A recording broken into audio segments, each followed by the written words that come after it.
महाराष्ट्रात काहीतरी घडेल अशी चिंता शरद पवार यांनी मणिपूर घटनेवर बोलताना व्यक्त केलेली. आपल्यासोबत प्रवीण दरेकर आहे. आपण त्यांच्याशी थेट बातचीत करणार आहोत.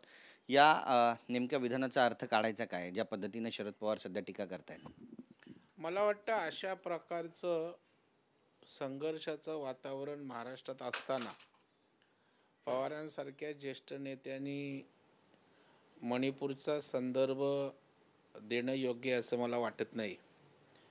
कारण महाराष्ट्रामध्ये शांतता राहिली पाहिजे ही भूमिका सत्ताधाऱ्यांचं सगळ्यांची असली पाहिजे आणि म्हणून अशा प्रकारचं मोठं वक्तव्य करणं हे मला वाटतं योग्य नाही. तथापि केवळ चिंता व्यक्त करून चालणार नाही, तर मणिपूरच्या घटना घडू नयेत यासाठी काय उपाययोजना केल्या पाहिजेत. पवार या राज्याचे 4 वेळा मुख्यमंत्री राहिले आहेत. त्यांच्या मार्गदर्शनाखाली अनेक सरकारं आलेली आहेत.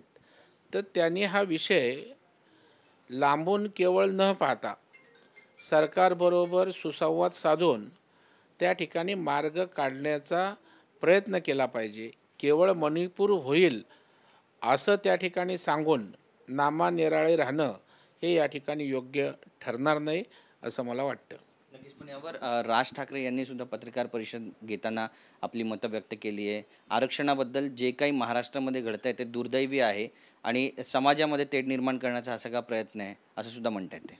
नाही, मला वाटतं अशाच प्रकारची भूमिका सरकारची आहे की समाजामध्ये जातीय तेढ निर्माण होता कामा नये आणि म्हणून सरकारची स्पष्ट भूमिका आहे. मराठा समाजाला 10% आरक्षण दिलेलं आहे. त्याचा लाभ त्या ठिकाणी आता झालेल्या ज्या भरत्या आहेत शासनाच्या त्याच्यामध्ये मराठा समाजाच्या मुलांना मिळालेला आहे. त्याचबरोबर OBCच्या आरक्षणाला धक्का लागणार नाही अशा प्रकारची हमीसुद्धा सरकारनं OBC समाजाला दिलेली आहे आणि त्याच्यामुळे दोन्ही समाजाला न्याय मिळाला पाहिजे. दोन्ही समाजानं एकमेकांवर कुरघोडी करता कामा नये अशा प्रकारची सामंजस्यपणाची भूमिका सरकारची आहे आणि त्याच्यामुळं सरकारलाही जातीय सलोखा या राज्यामध्ये राखायचा आहे.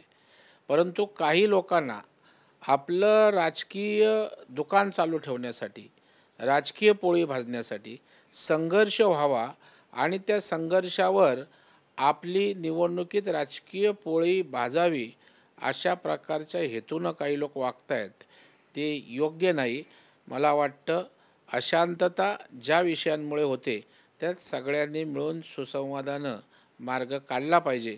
त्याच्यामुळे राज ठाकरेंची सुद्धा तीच भूमिका आहे की जातीय तेढ योग्य नाही.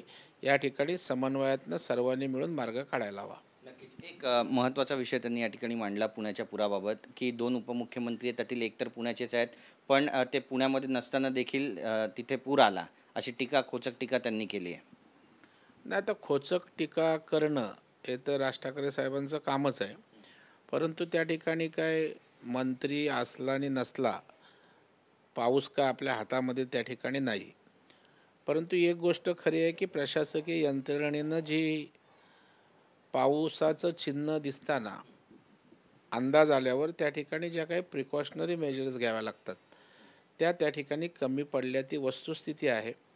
परंतु दोन्ही उपमुख्यमंत्री, मुख्यमंत्री आणि सरकार पुणे महापालिकेशी समन्वय साधत या सगळ्या गोष्टी नियंत्रित आणण्याचा प्रयत्न करत आहे आणि त्या नियंत्रणात आणल्यात. नक्कीच. पण पुणे आणि ठाणे आणि पनवेल या ठिकाणाहून कर्मचारी जे आहेत ते पुण्यात न्यावे लागले आणि साफसफाई करावी लागली. हा मुद्दा सुद्धा त्यांनी उपस्थित केला.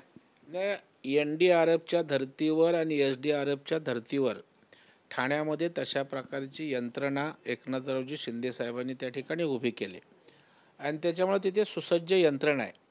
ज्या ज्या वेळेला अशा प्रकारची आपत्ती येते तेव्हा ठाण्यावरनं प्रत्येक जिल्ह्यात ती यंत्रणा, यंत्रसामुग्री सहित ते लोक जातात आणि म्हणून पुण्याला अशा प्रकारचं जे काही आपत्ती आले पुरामुळं त्याकरता ठाणे आणि पुण्यावरनं त्या सुसज्ज असणाऱ्या यंत्रणा म्हणून त्या ठिकाणी गेल्यात. राहुल गांधी यांनी महत्त्वाचं विधान केलं आहे, की देशातली 90% जनता जी आहे त्यांची लोकांची जातगणना व्हायला पाहिजे, पण भाजपनं याबाबत आपली भूमिका मांडायला पाहिजे. त्यांचं मत काय, असं थेट सवाल विचारला आहे. नाही, मला वाटतं केंद्र स्तरावरचा विषय आहे. या संदर्भात आमचे केंद्रीय नेते किंवा प्रधानमंत्रीच या संदर्भात स्वयंस्पष्ट भूमिका सांगू शकतात. नक्कीच. पण मुख्यमंत्री एकनाथ शिंदे याबाबत महत्त्वाचा निर्णय घेतील असं वाटतंय? नाही, मला वाटतं CM स्तरावरचाच विषय आहे. ते योग्य तो नक्कीच या संदर्भात निर्णय घेतील. राज ठाकरे स्वतंत्र लढण्याची भाषा करतायत आणि यावेळी काही झालं तरी आपण सत्तेत बसू असं म्हणतायत. महायुतीला त्यांनी बिनशर्त पाठिंबा दिला होता लोकसभा निवडणुकीमध्ये. त्यामुळे राज ठाकरे भविष्यामध्ये महायुतीसोबत दिसतील असं वाटतं? नाही, न दिसायला काय कारण आहे?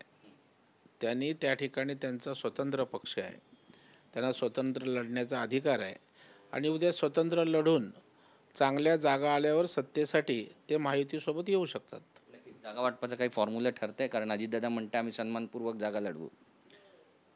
कितीही जागा जरी कुणीही जाहीर केल्यात तरी तिन्ही पक्ष मिळून एकवाक्यतेनं त्या ठिकाणी जागांचं वाटप होईल आणि प्रत्येकाचा सन्मान राखण्याचं काम महायुतीमध्ये होईल.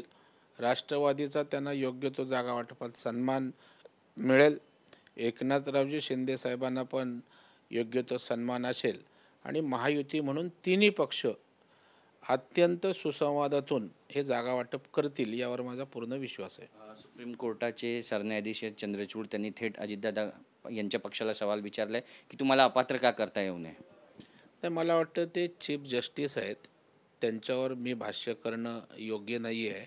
कारण शेवटी न्याय व्यवस्था आहे आणि न्यायालयामध्ये सुप्रीम कोर्टामध्ये जर जजने एखाद्या विषयी त्या ठिकाणी भाष्य केलं असेल तर त्या ठिकाणी न्यायालयाबाहेर आमच्यासारख्यांनी त्यावर प्रतिक्रिया देणं हे उचित ठरत नाही. एक शेवटचा प्रश्न आहे. आज मातोश्रीवर मराठा समाजाचे काही बांधव गेले होते आणि त्यांनी उद्धव ठाकरे यांनी आपली भूमिका स्पष्ट करावी आरक्षणासंदर्भात यासाठी एक निवेदन सुद्धा दिलंय. कसं पाहता याकडे?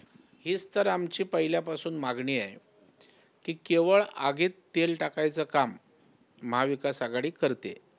म्हणून आम्ही विचारलं की बाबा पवार साहेबांची नेमकी भूमिका काय आहे. मनोज जरांगे OBCमधनं आरक्षण त्या ठिकाणी मागत आहेत, तर OBCतनं आरक्षण द्यायला पवार साहेबांचा यस आहे का? यस की नो सांगा. त्याच पद्धतीनं उद्धवजी ठाकरे साहेब OBCमधनं आरक्षण द्यायला तयार आहेत का? त्यांनी होय किंवा नाही सांगावं. तसंच काँग्रेसने सांगावं. केवळ लांबून प्रश्न सुटला पाहिजे, मराठा समाजाला आरक्षण मिळालं पाहिजे, परंतु आपली भूमिका स्पष्ट करायची नाही.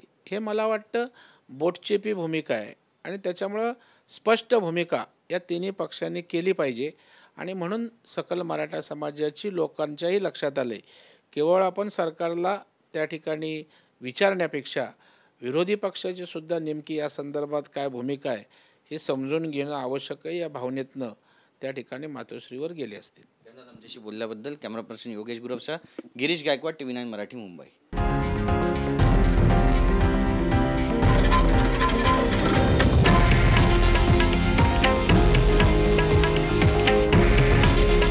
हे आहे देशातील नंबर 1 न्यूज नेटवर्क आणि आपण पाहत आहात TV9 मराठी. काळजी तुमची, हित महाराष्ट्राचं.